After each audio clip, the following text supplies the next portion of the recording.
Good morning, good afternoon, good evening, and welcome to our first Monday's webinar. My name is Patricia Anderson, and I will be your producer today. We're pleased to welcome you back for an exciting session on the 2024 elections, but with a slightly different perspective, which is how we like to do things here.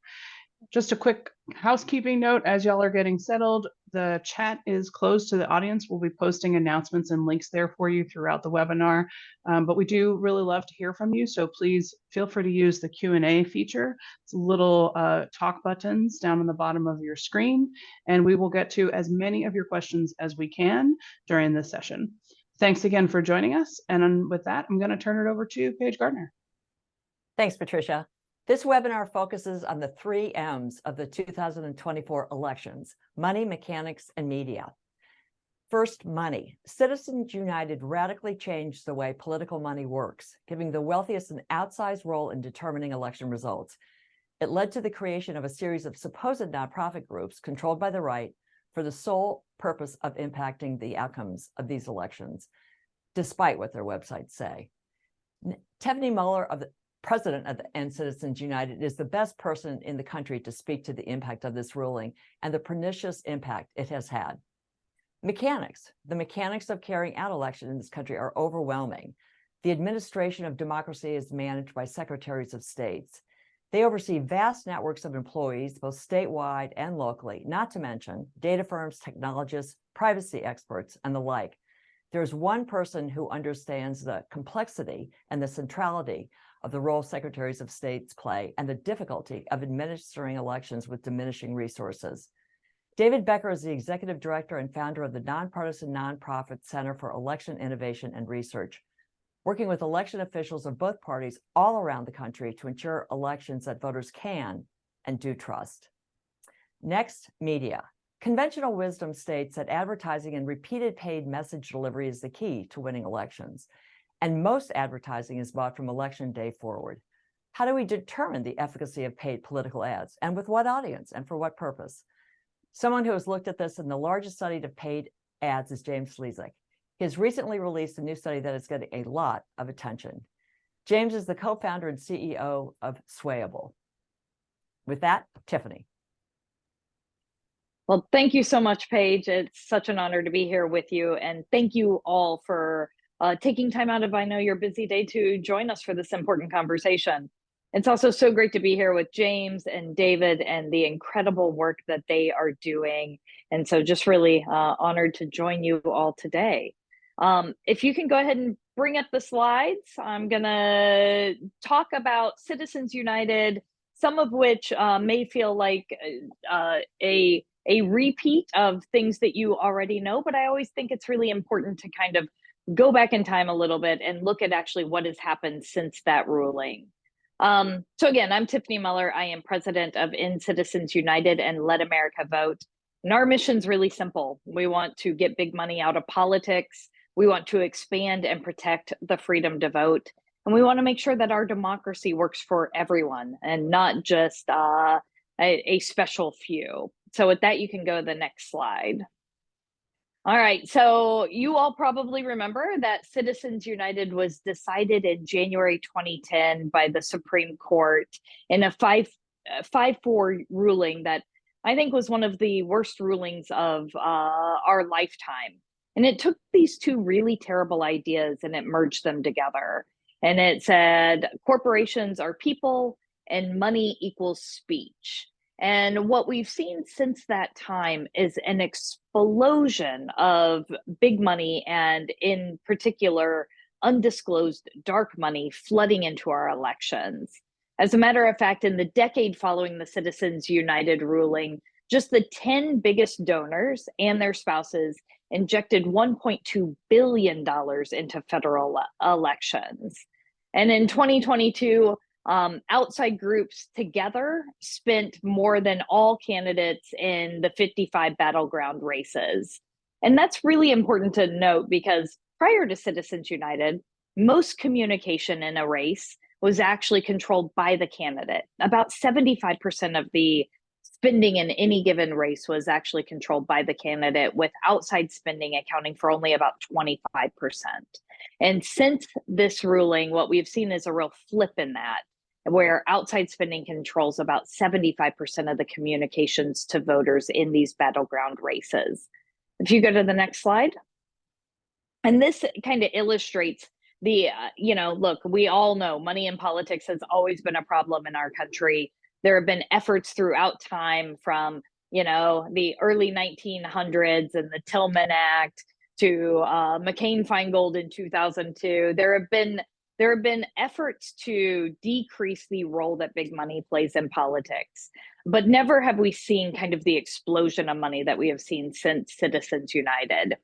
So pre-Citizens United in 2008, there was $340 million of outside spending in our elections that cycle. In 2020, that increased up to $2.9 billion. That's a 740% increase in just a decade. And voters feel this. Next slide, please. The other thing is, and this one might be a little hard to follow, but here's the basic takeaway. Pre-Citizens United, about 75% of the money that was spent to influence elections was traceable back to where it came, where it originated from. So you only had about 25% of the money where you really didn't know where it was coming from pre-Citizens United.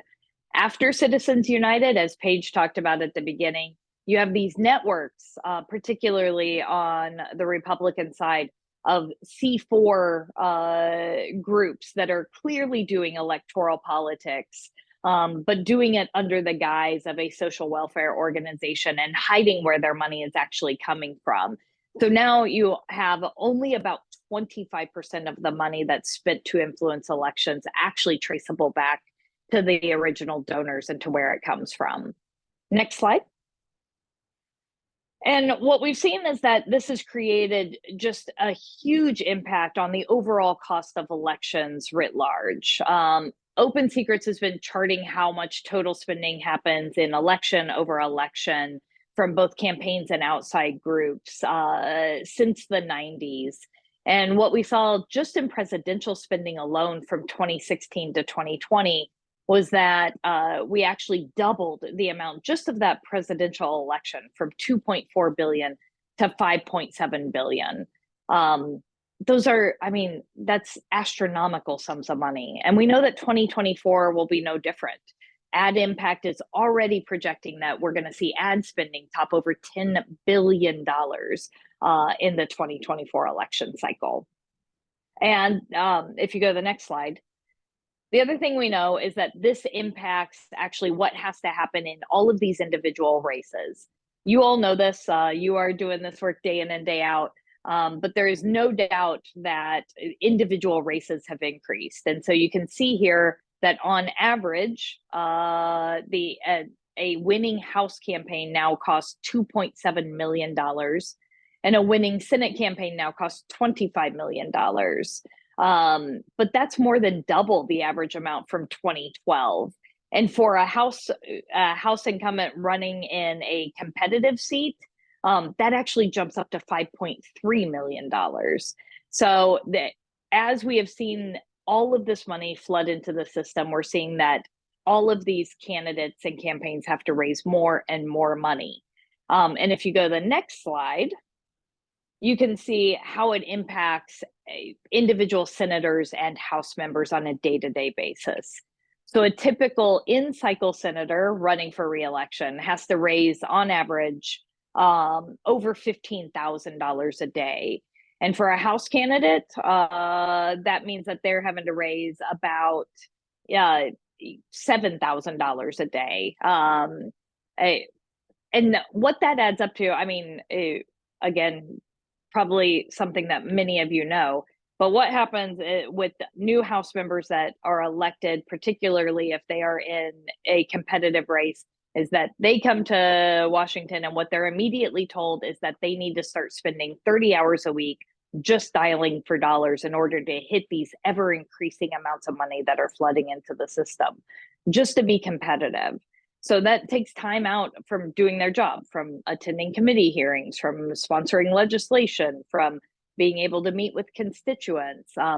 We all know that the dialing for dollars is taking more and more time because these races are getting more and more expensive. So on to the next slide. And who's benefiting from this? I mean, what we know is that everyday average Americans aren't benefiting from it. I'm pretty sure if you talk to the House members and senators who are having to dial for those dollars, they would say that they're not benefiting from it. What we've seen is that on issue after issue, it is the corporate special interests, the billionaires, the dark money special interest groups that are benefiting the most. They're using that money to buy elections, to restrict our freedoms, to silence our voices. And, you know, I'll just take a few examples. I mean, whether it is the Trump tax cuts that we saw and during 2017 that they're now saying they want to come back and double down on. What we saw was that corporations and billionaires spent hundreds of millions of dollars on both lobbying and campaign contributions to make that happen, and then reaped billions and billions of rewards through stock buybacks, CEO bonuses, and tax cuts. It was an almost $2 trillion tax cut that went just to the wealthiest Americans and the biggest corporations.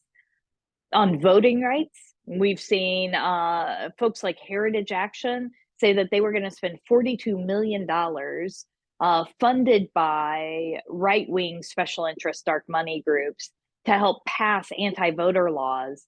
And then we've seen 31 states actually enact 79 voter suppression laws since 2021. If it's climate and big oil and gas spending hundreds of millions to block climate legislation so that they can continue to reap their largest profits that they've ever seen. And, you know, on a woman's right to choose, we saw the right wing spend $600 million to stack the court with right wing justices, Leonard Leo being behind much of that money, and then using $500 million to actually push court cases to strip away a woman's right to choose, to overturn Roe. And then what was Leonard Leo rewarded with? But the largest single donation ever in the history of our country at $1.6 billion. If you go to the next slide, we'll talk a little bit more about Leonard Leo and the Supreme Court. We know that it's not just Congress that has been captured by all this dark money. We've seen how Leonard Leo has used the Federalist Society and open the floodgates with the Citizens United decision to actually capture the Supreme Court as well. And now he operates this growing web of dark money groups that infuses millions into campaigns, hundreds of millions into judicial nomination fights. And then after stacking the court with these far-right Federalist Society judges, he then uses those same groups to actually fund lawsuits to advance far-right political agendas. So whether it is, you know, from abortion to LGBTQ rights, to environmental issues, to student loans, to guns, we are seeing time and time again how the Supreme Court is going against the will of the American people and actually stripping away our rights and freedoms. So on to the next slide for a little bit, maybe more optimistic, hopeful news. So how do we fix this? Well, it's what we're fighting for every single day is how do we actually begin to change this system? And the first and foremost thing that we are fighting for is that we have to elect champions of democracy, folks who understand that democracy and corruption are key to voters, that it's going to help them win in these races. But more importantly, it's going to help actually break the system where just big money is winning. So we know that Democrats can run on and can win on a pro-democracy, anti-corruption message. We have seen it time and time again. It's how we flipped the House in 2018. It's how we flipped the Senate in 2020. It is how we are going to flip the House again in 2024. And that it is not just good policy, but it is good politics. And then after reacquiring the trifecta, we know that there are actually legislative measures to begin to put nationwide guardrails in place. The Freedom to Vote Act, which would actually take on voting rights, big money in politics, protect against election subversion and overturning elections, and begin to make sure that we actually had some agencies that could hold people accountable for when they break the law. The Disclose Act to actually shine a light on all that dark money. Supreme Court reform. There are lots of good policies out there, but in order to get them passed, first we have to elect champions who understand how important it is to run on these issues and to win on these issues. And if you go to the next slide, what we know is what I just said, which is that voters really care about these issues. I think sometimes it is easy to think that all voters are paying attention to is either the economy or big social issues like abortion. Those are true. Voters are very concerned about those issues, but on top of that, they are also really concerned about the threats to our democracy. And so what we saw in November of last year, when we obviously had a historic midterm, was that actually 6 in 10 voters rated protecting democracy as an extremely important reason why they voted. And if you go to the next slide, we followed that up with focus groups and some research in earlier this year that found that threats to democracy really means different things to different people, but there are really effective ways of talking to them about it. So for undecided voters and for kind of more swing voters, independent voters, government corruption and making sure that we have politicians who aren't only listening to lobbyists and wealthy donors are really important to winning over those key voters.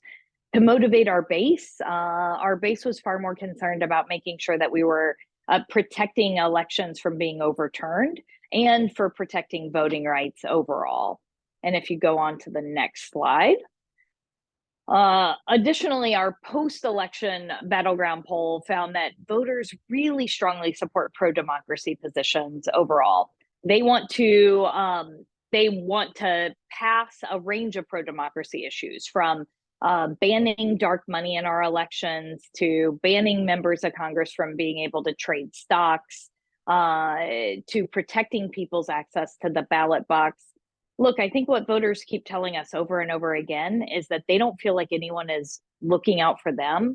And they want to make sure that we are cracking down on what they see as too much corruption and too much money in the system.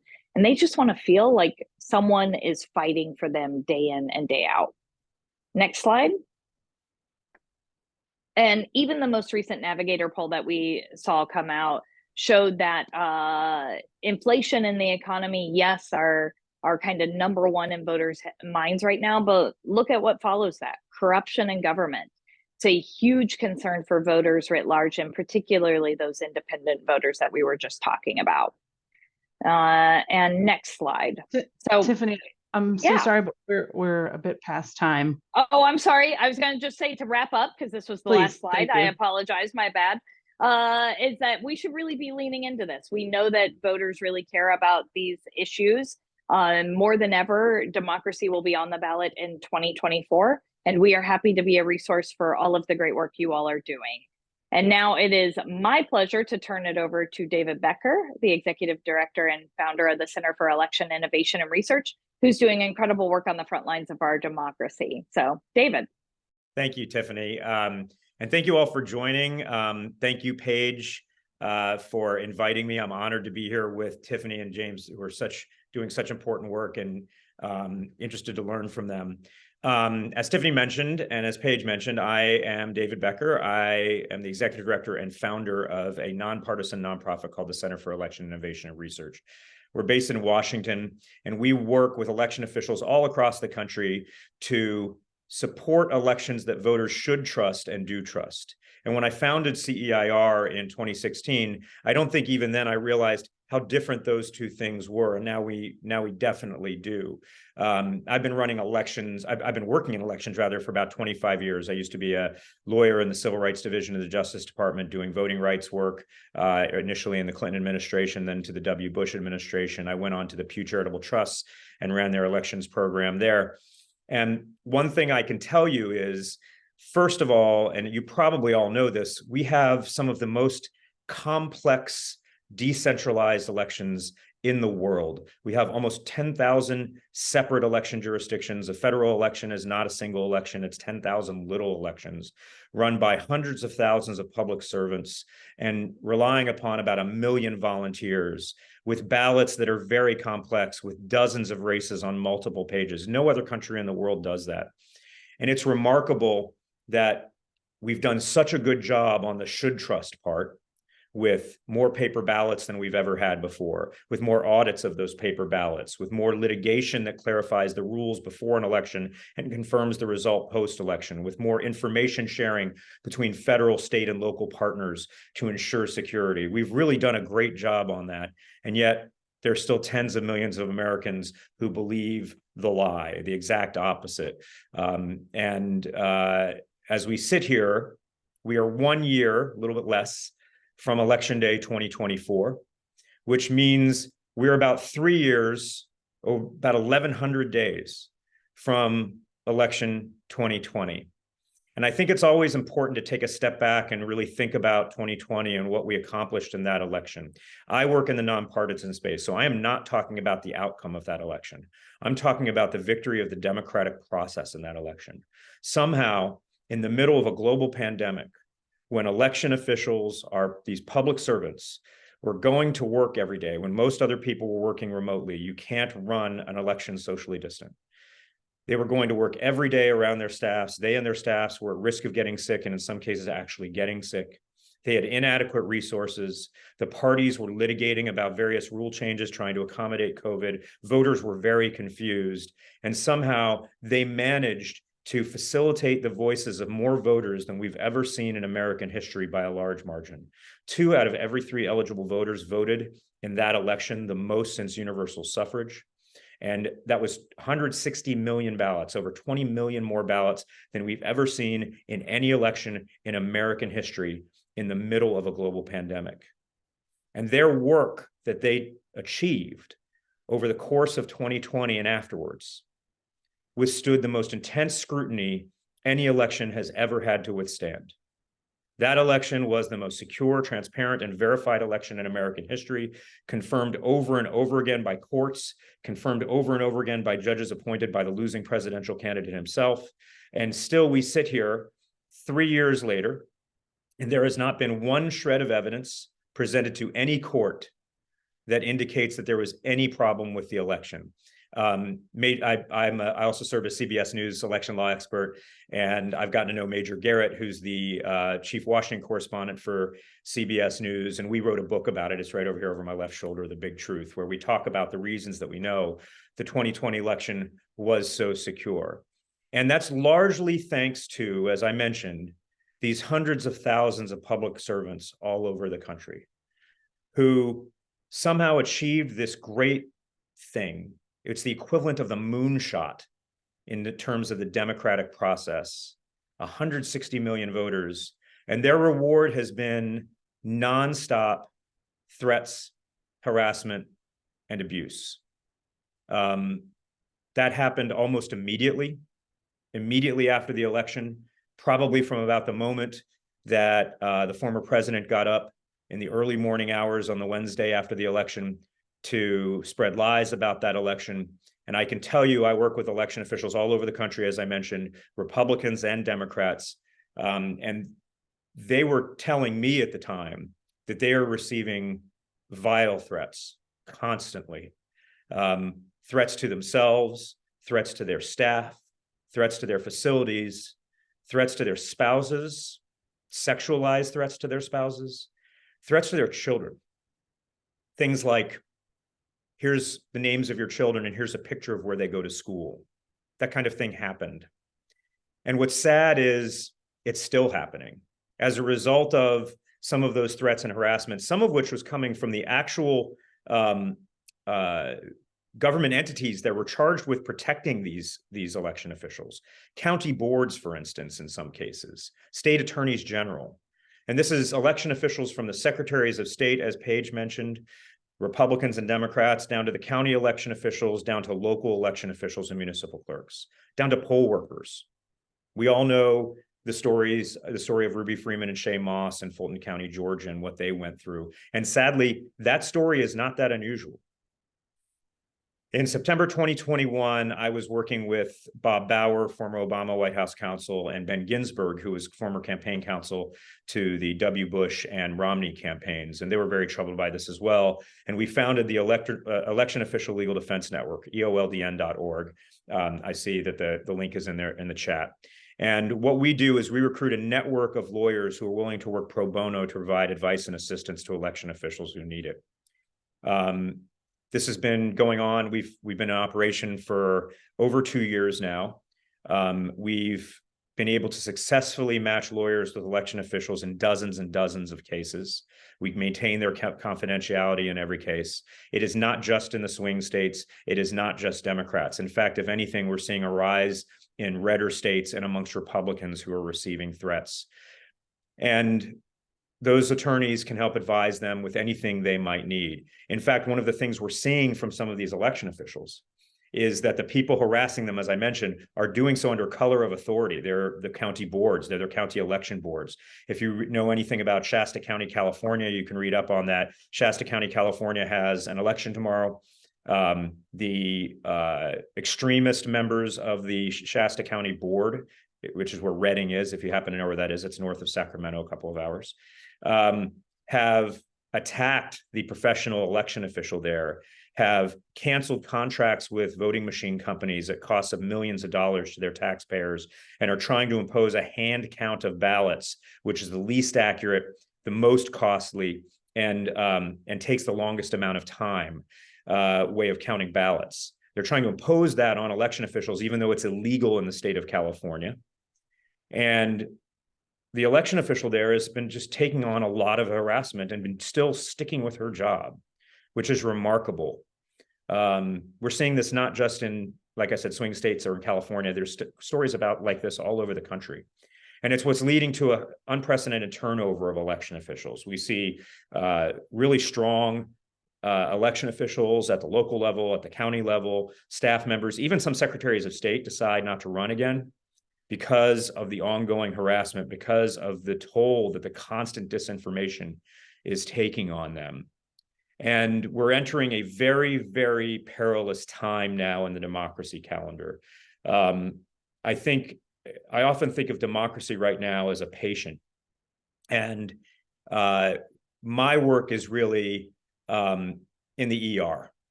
The patient is flatlining, and we need to get that patient out of the ER. There's long-term things that we can do to improve our democracy. But for now, we really have to get past 2025. And there's an open question as to how well we're going to be able to do that. We've got about 14 and a half months till January 20th, 2025. And during that period of time, I've broken them down into different areas of concern. And I call them the 6 C's. And they each carry with them different threats and concerns that we'll need to address. First is the longest period, which we're in right now, which is candidacy. We're going to be dealing with lies spread by candidates, by destabilization efforts by candidates, by disinformation being spread by candidates and their allies, including dictatorships overseas, about our elections process throughout the entire candidacy period. And it may be especially unstable given that there may be trials for the leading Republican candidate and possibly even convictions, but they're likely to come at the tail end of that period. And we're still not sure what effect they will actually have on the electorate and the possibilities of, for instance, incitement of political violence. Around September, mid-September, ballots start going out, specifically to military and overseas voters, but shortly after that, early voting and mail voters throughout the country. And that's the casting period from about mid-September to the close of polls on November 5th, 2024. And there's going to be other perils that we need to be concerned about there. In addition to the disinformation that we're going to see, we may see efforts to scare voters, things like the armed individual in Maricopa County outside of a drop box trying to scare voters off. It's going to be really important during this time not to react to all of the efforts to scare voters, because so many voters in a presidential election are new or infrequent voters, and they're on the fence about whether to vote. And if they're fearful about voting, they are less likely to vote. And it's really important that we contextualize all of these things, as much as it might be satisfying to point out how evil efforts are to scare voters or to get them convinced that voter fraud is rampant when that's a lie. We should actually be encouraging voters that they're going to be able to vote conveniently and easily, and that their vote will count, which is the truth. During that period of time, that's going to be the biggest issue. The next C is counting, of course. And I suspect we're going to see much better organized efforts, much better funded efforts in the post-election period for the remaining 4 Cs that I'll get to. Those groups are much better funded right now. They are funded in the local level. There are zealots all over the country, many of whom have been deluded by constant disinformation, and some of whom are grifters and have profited from that delusion. But they are organized and well-funded, unlike they were in 2020. So during that period of time, in counting, we're going to have to watch for efforts like we saw in Detroit in 2020 to try to disrupt the counting and have it take longer. The next C is certification. And the certification efforts, there are going to be efforts to derail that certification at the county level, as we saw in Otero County, New Mexico, and Cochise County, Arizona in 2022. One county holding back certification could hold back certification for an entire state and delay things. The next C is, of course, the meeting of the Electoral College, and I think they'll be much better organized to try to disrupt that, with a final goal of disrupting the joint session of the final C Congress on January 6th. We'll have to watch during all of that time and continue to encourage stability, because there are going to be very, very well-organized efforts to try to destabilize our confidence in the election results, whoever wins, and to ultimately perhaps incite violence. So on that happy note, sorry about that. I'm not much fun at parties right now. I will hand it over to James. Take it away, James. Just before you do, I do want to say, for all the lawyers on this webinar, please volunteer and help this effort. Thanks, David. I'm scared and motivated at the same time. I assume that's the intent. Great to join the discussion here, and huge thanks to Paige and Tiffany and David for the remarks preceding us. I wanted to share some quick summary insights into the meta-study that my team Swable did on political advertising over the last couple of cycles. For those who haven't worked with Swable or looked at Swable results in some capacity yet, Swable is a platform, a digital platform that measures persuasion using a captive digital survey experiment design. So we've got now hundreds of campaigns around the country, including all of the frontline congressional districts for the upcoming general elections, using the platform. And they're testing their messages and ads to determine if they're, based on the best available evidence in this captive experiment, able to lift support for Democrats. And so, of course, the question that we get more than any other is, okay, well, what does in fact persuade voters? And we're in a very helpful position here, having done so much of this testing now. These are updated statistics from the Swable platform. We've had over 10 million responses, 2,500 ads tested. So looking at the slice of those for the last couple of elections, we wanted to answer that question, or at least shed some light on it. I think what we're learning is, of course, it's complicated, and some things work in some cycles, and others, there's more questions about. So we conducted this very large study, as I think Paige mentioned, the largest meta study of RCT experiments on American political advertising ever conducted. It was quite a big undertaking, and we did it in 2 parallel tracks. One that we raced ahead with as Swable, and the other one which went on a kind of slower peer review process, just to really underwrite the rigor of the experiment designs that the data is based on. that result and the peer-reviewed study is coming out just in the next week or two in American Political Science Review. So would encourage folks to check that out. And I should emphasize then my remarks here are us as Swayable speaking, as opposed to the political scientists who were the key authors of the analysis in that paper. They present their findings there. They're consistent, but we'll focus on things that are of interest to the practitioners running campaigns. So we wanted to assess claims about how Democrats should run campaigns, and competing claims about how to respond to what we know is the all too familiar approach on the right of typically stoking fear of the other and supporting an increasingly authoritarian and anti-democratic approach to governance. One of those sets of competing claims focuses on exactly what should be at the core of the messages in ads in order to make them succeed. On the one hand, there's a sort of appeal to the middle approach that emphasizes selecting issues that appeal to median voters, defined sometimes on the right. You can see from Matt Iglesias a quite specific definition demographically of these median voters. Popularism, I think, is a more recent way to describe this strategy. Many of the other campaigns that use our platform adopt a different approach, which I think is sort of more forward-leaning, less narrowly focused on the median voter, and more looking to lead on issues that the campaign regards as important, focusing often on calling out the politics of division that we see from the right, as well as prioritizing what you could describe as a clear narrative, rather than starting with just a choice of issues and demographics as the core decisions behind the campaign strategy.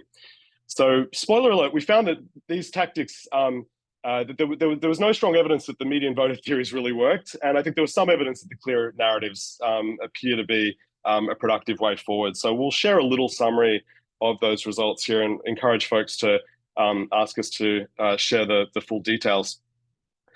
The encouraging news overall was that you could see very clear evidence that ads work. You can persuade folks and people across a really wide range of backgrounds.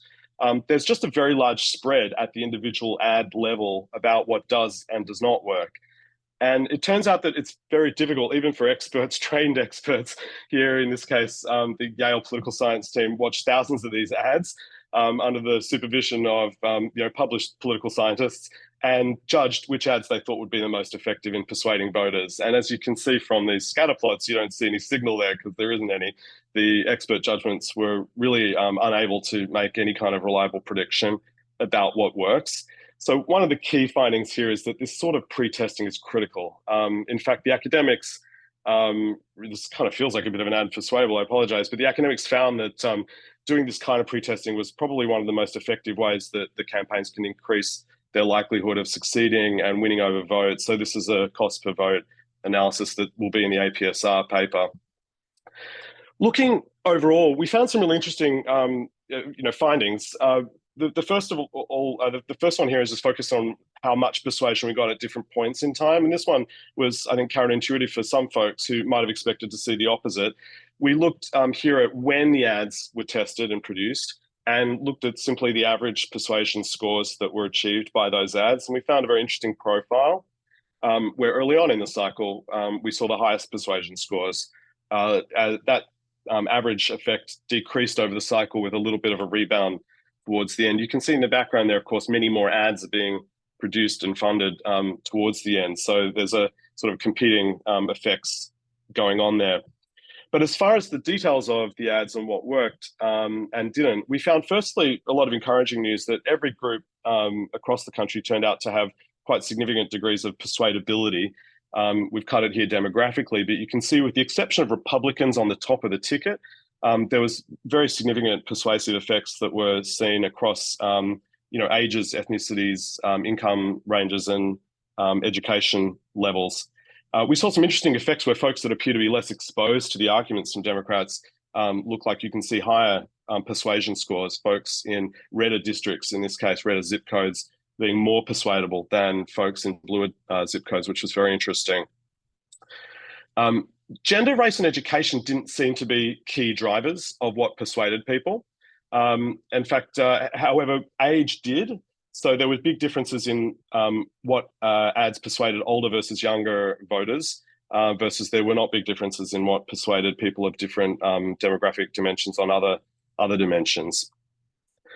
We looked a lot at the choice of narrator in an ad, and we found also that that didn't matter a lot, although it did look like there was a significant effect for white voters in that that was the one small effect that we saw. For the rest, there was firstly, the ads were very effective with them regardless, but there wasn't a significant improvement in the treatment effects or the persuasive effect of an ad if you matched the demographics of the voter to the narrator in the ad in any other combination. Interestingly, moderates, despite that focus from the median voter theories on appealing to them and focusing on things that, at least in theory, seem to be what they want to hear, did not really look very different from other kinds of voters. Ads that were effective with moderates were typically the same ads that were effective with folks, even with quite significantly different partisanship. So we thought that was quite encouraging. It gives a wider range of potential options for how to communicate with them. On issues, and I think this echoes a little bit of what Tiffany was saying earlier, there were limited patterns in what issues drove support, but the economy and corruption were ones that persistently stood out. This is a table from the academic study, which I think illustrates how those effects, although they're significant within a cycle, do not seem to be persistent across a cycle in any hugely predictable way that would lead you to create some very neat theory that works in all election races. Again, hence, I think why the testing is important. But we did see that while moderates tended to respond to the same kinds of issue ads as all others, that there wasn't any strong evidence that issues that are important to Democrats, especially the Democratic coalition and its base, should sort of be avoided in some respect. We looked here at this claim that talking too much about Black Lives Matter or criminal justice reform would sort of turn off moderate voters in some way. We couldn't find any evidence for that at all. In fact, quite a lot of evidence to the contrary. This is an analysis just of ads mentioning racism, for example. You can see them working equally effectively as ads on other topics. Corruption, though, works better. So this is a plot. The purple bars show how much persuasion you're getting on different political segments. And you can see that the corruption ads did work better than the average ad in the test that we ran. Character and decency also was another issue that worked well. So in the interest of time, I'll skip forward a little bit and just sort of mention finally this notion of a core story or a narrative, because we noticed that while picking issues and looking at the demographics sort of had limited effect, with the exception of economy and corruption, there was a whole series of kind of more general higher level concepts, notions, if you like, that embodied sharp critiques of the opposition that did appear to, there appeared to be emerging evidence. There's an effective way to think about what you're actually testing and doing with the ads. So sharp critiques of the right, and we've called out a number of notions that were tagged by the political science team, as well as sort of basic notions like being clear about the message, and other more abstract things like betrayal. So these are kind of emerging findings because it isn't really the focus of a lot of experiment right now. So I guess part of our so what here is that it would be great to do more insightful experiments that look into this notion of core narratives versus sort of haggling over the specific demographics or the particular policy or bill that's focused on in an ad. And I think that clarifying and testing those core narratives, we've given some examples of what we mean by narrative here, both on our side as well as on the opposition side. I think this sort of reactionary authoritarian story that's embodied in the slogan of Make America Great Again is unfortunately an example of a very clear narrative that has generated support on the other side. We would ask, what other examples can we have on our side that are clear narratives that are not just talking points, I guess, about our achievements solely, but wrap up into something that can communicate through the electorate, person to person, as well as just purely through our ads.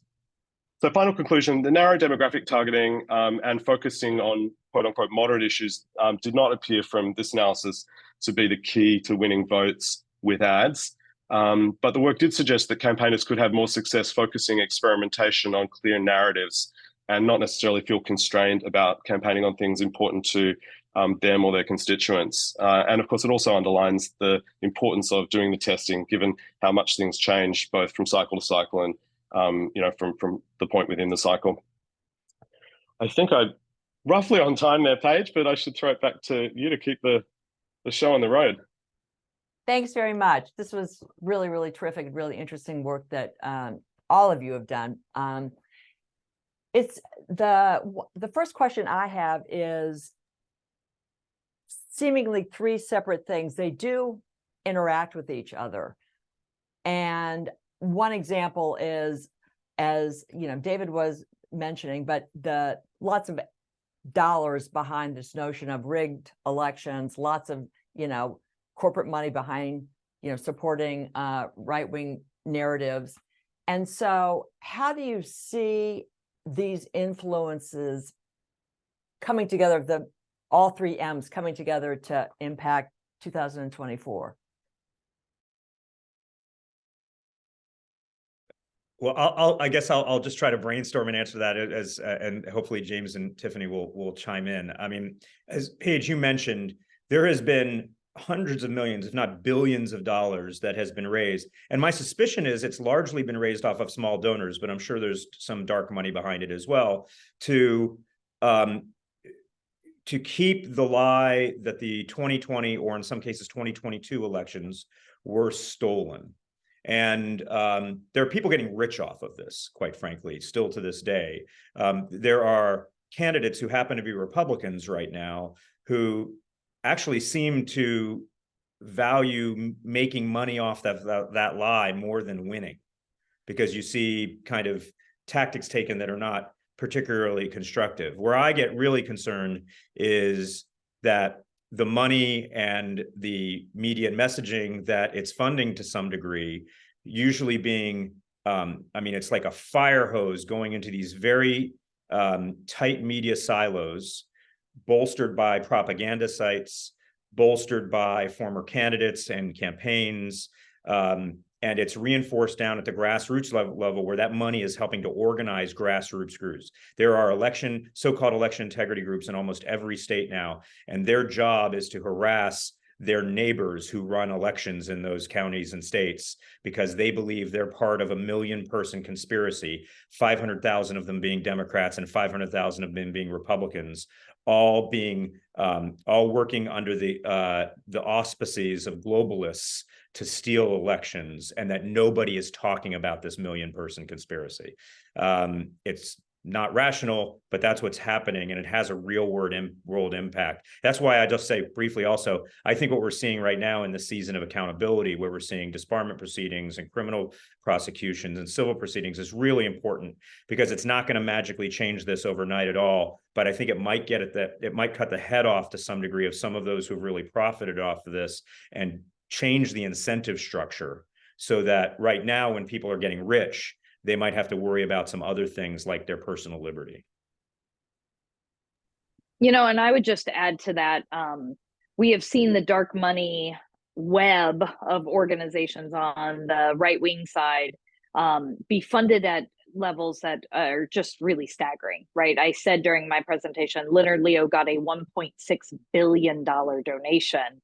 That's going to continue to fund those organizations and that work for a long time to come. And what we see is this almost kind of fake grassroots organizations being set up across the country and then being activated through that same dark money network on different issues. So Moms for Liberty is a good example. You know, the funding that's come through Heritage that just then spins up people to buy into the fake election lies, whatever it is, whether it's the book banning or the outrage about critical race theory or, you know, all these different things that seem to pop up out of grassroots energy is really being funded by these right-wing dark money organizations to create that sense of grassroots organization, but it's really coming from the top down, and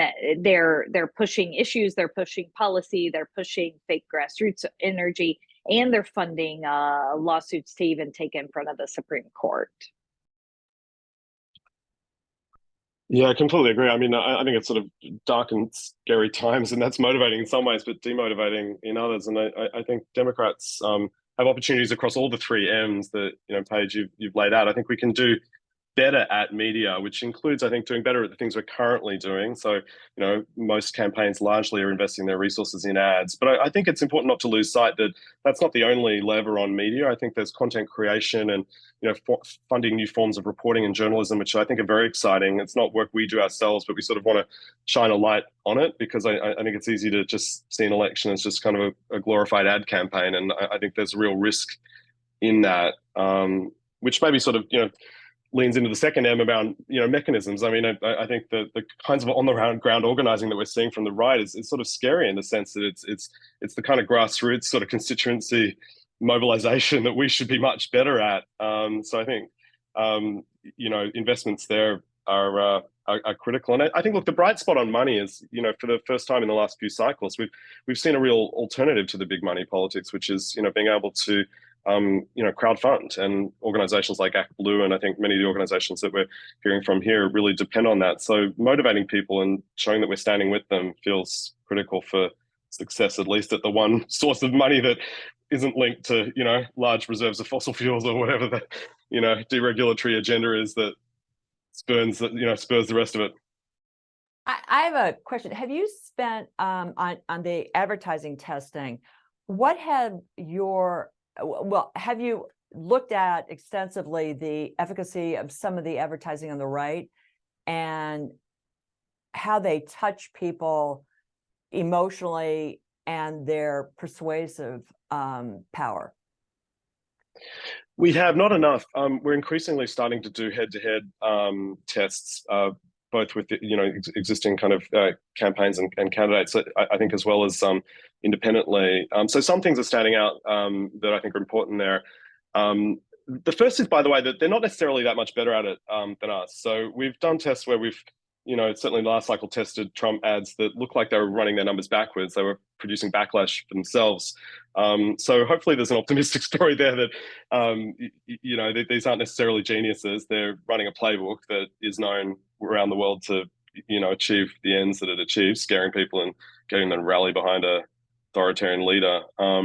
But yeah, more of the head-to-head tests are encouraging. I mean, the critical race theory attacks, for example, we did a lot of work with the DCCC looking at responses to that. And it was encouraging to see that once people got the evidence, that they were prepared to kind of put aside preconceived notions about how to respond and move forward with that. So it's sort of been encouraging to see the embrace of the evidence that I think is emerging. Patricia, you want to open it up? Yes. Tiffany, we've got one question for you about your presentation from Kim Haddow. Hi, Kim. Are you including spending on state races in the totals that you presented? Those were congressional races and presidential races, so they were federal focused. No doubt there has also been a absolute ton of spending on the state level races as well, and happy to pull those numbers for you, but what I presented was federal races. Thanks for the question. Yeah, absolutely. And then I'm gonna jump in with a question. I'm wondering, James, you noted that persuasion works best early in the cycle, and so I'm wondering if you think that the first impressions are then the stickiest, or if there's some other something that's going on that makes the persuasion work best. Yeah, I'm glad you noticed that. And I know this does step into a hot debate, which is why we're presenting it. So we're careful not to overstate our claims. Obviously, particular ads were made at that point in the cycle. We tested them, and this is just a straight telling of the persuasive effect. So I don't want to necessarily claim that I can prove my own judgment of this, but I'm happy to editorialize a little bit, since that's probably useful. I do think that it is important to persuade early, because I think that, there's a risk of the streetlight fallacy here, if you like, where, the person late at night looks for their keys under the streetlight when they really drop them on the other side of the road because the light's better. And I think that in this case, we see certain kinds of evidence, but we don't see other things going on. And we know another thing that's going on, exactly as I think you were alluding to, is people are talking to each other, and arguments are introduced, stories are introduced into the electorate that are then transmitted to each other. Now, we're not good at measuring that. It's very hard to figure that out, but we know it must be happening. So I think all of the effect of that is obviously diminished if you're starting it too late. And clearly some number of people make their mind up at a certain point, and then they've made their mind up. So, both those things point me to really take quite seriously the evidence here that early persuasion is important. And then Tiffany, from your perspective on money and fundraising, it's sort of the inverse, right? Where the track of the fundraising goes up over time over the course of the election cycle. So do you have any sort of insights or reactions to those two things sort of crossing paths? Yeah, I mean, I think that what we see is that for both voters, which is you see this in the persuasion data you were just showing, but also for voters and for donors, people definitely start paying more attention as the contrast and the choice becomes more and more clear, and we get closer to the election date. We see that with small dollar donors, that they get more and more excited and engaged as the election cycle becomes closer and closer.